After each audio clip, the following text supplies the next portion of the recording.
तुम्हें sex sex करना नहीं पसंद है, थोड़ा टाइम दो, ये बस एक फेज है। सेक्स किसे पसंद नहीं होता है ब्रो, थोड़ा टाइम दो, शायद तुम्हें अभी तक कोई मिला नहीं है अच्छा। हमारे पितृसत्तात्मक समाज में सेक्स बहुत जरूरी होता है, लेकिन केवल 2 सेट लोगों के बीच, शादी के बाद और 4 दीवारी के अंदर। कौन है ये लोग? लोगों से पहले ये समझना जरूरी है कि ये सोच आती कहाँ से है। इसकी वजह है पितृसत्तात्मक और रूढ़िवादी सोच।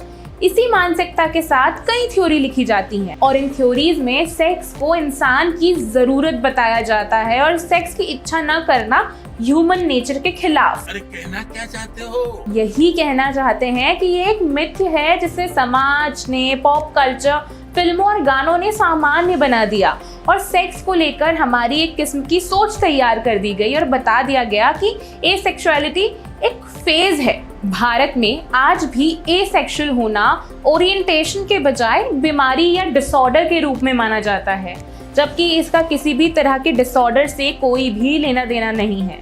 लोग इसकी तुलना अक्सर ब्रह्मचर्य आचरण से करते हैं, जबकि सेलिबसी या ब्रह्मचर्य एक चॉइस है जहां लोग खुद को सेक्सुअल इच्छाओं से दूर रखते हैं। लेकिन एसेक्सुअलिटी और उससे जुड़े अनुभव हर व्यक्ति के अलग हो सकते हैं और उसके मायने भी अलग हो सकते हैं। पर मैं ना, मुझको पता था कहीं ना कहीं कि जैसे दूसरे लोग सेक्स में इंटरेस्ट लेके बात करते हैं, ये चीज मेरे साथ कभी नहीं थी। बट ऑब्वियसली उसके लिए कोई टर्म नहीं था, या फिर अगर टर्म एग्जिस्ट भी करता था तो मुझे पता नहीं था। But when I first heard this term, I felt कि बोलते हैं ना, एक पजल का घुमा हुआ या फिर खोया हुआ हिस्सा मिल गया हो, कि it felt connected, it felt that this could be me, somewhere this could be me. Healthline के मुताबिक एसेक्सुअल्स को किसी भी तरह का सेक्सुअल अट्रैक्शन महसूस नहीं होता है या फिर वो किसी और व्यक्ति के साथ सेक्सुअल रिलेशनशिप नहीं बनाना चाहते हैं।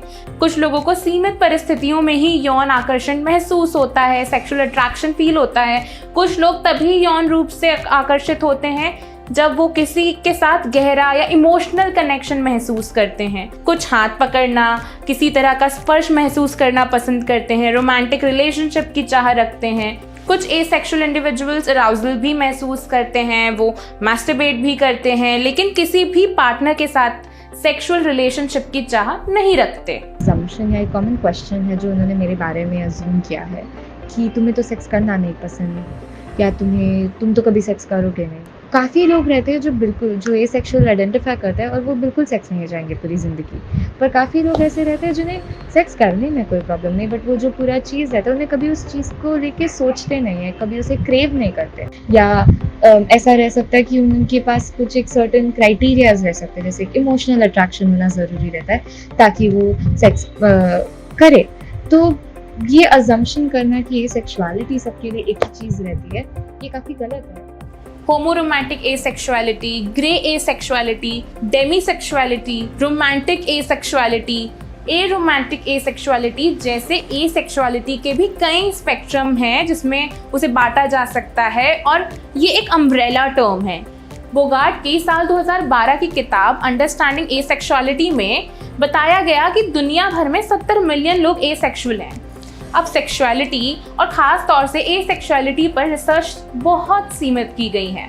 इस मुद्दे पर जानकारी या तो बेहद कम है या फिर फिल्मों या गानों में उसे केवल मेल गेज के माध्यम से दिखाया जाता है और गलत धारणाएं बनाई जाती हैं। अब एसेक्सुअल समुदाय को चूंकि सेक्सुअल अट्रैक्शन नहीं होता तो उन्हें किस प्रकार का अट्रैक्शन होता है? अक्सर मुझसे ये प्रश्न पूछा जाता है।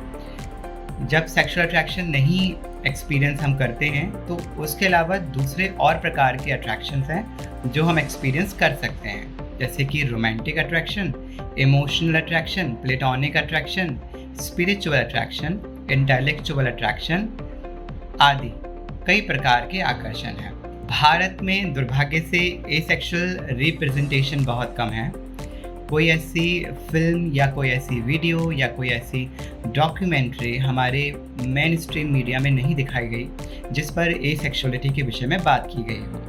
यहाँ एस और पेरेंटहुड की बात होनी भी बहुत ज़रूरी हो जाती है, क्योंकि हमारे पितृसत्तात्मक समाज में जहाँ सेक्स को आम तौर पर केवल परिवार बढ़ाने का तरीका माना जाता है, वहाँ एसेक्सुअलिटी को लेकर ये मिथ सामने आता है कि एसेक्सुअल अच्छे पेरेंट नहीं बन सकते या पेरेंट बनना नहीं चाहते हैं। समाज में जानकारी की कमी के चलते जब एसेक्सुअल लोगों को मानसिक स्वास्थ्य से जुड़ी मदद चाहिए होती है तो वहाँ भी उन्हें थेरेपिस्ट द्वारा पूर्वाग्रह का सामना करना पड़ता है। मुझे ऐसे लोगों से फेस करना पड़ता है जब वो मुझे बोलते हैं कि मेरा सेक्सुअलिटी सही में एग्जिस्ट ही नहीं करता या फिर वो बहुत माइनर पॉपुलेशन में है तो उसमें ज़्यादा ध्यान नहीं देनी चाहिए।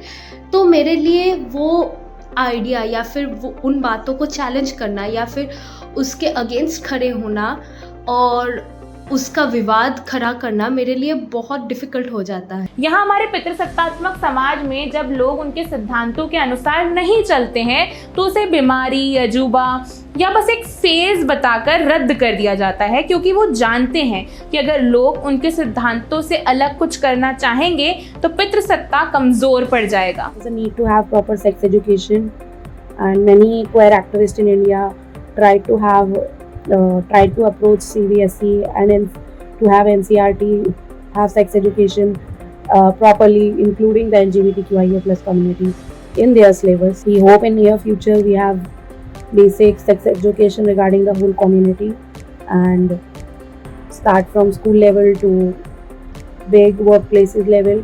There's a need for more diversity hiring and also understanding the different aspects of sexual orientations and gender identities. आपका इस विषय के बारे में क्या सोचना है नीचे कमेंट करके ज़रूर बताएं, और अगर वीडियो में दी गई जानकारी काम की लगी हो तो इसे सभी के साथ शेयर करें, वीडियो को लाइक करें और हमारे YouTube channel feminism in India Hindi को सब्सक्राइब करके बेल आइकॉन दबाना न भूलें।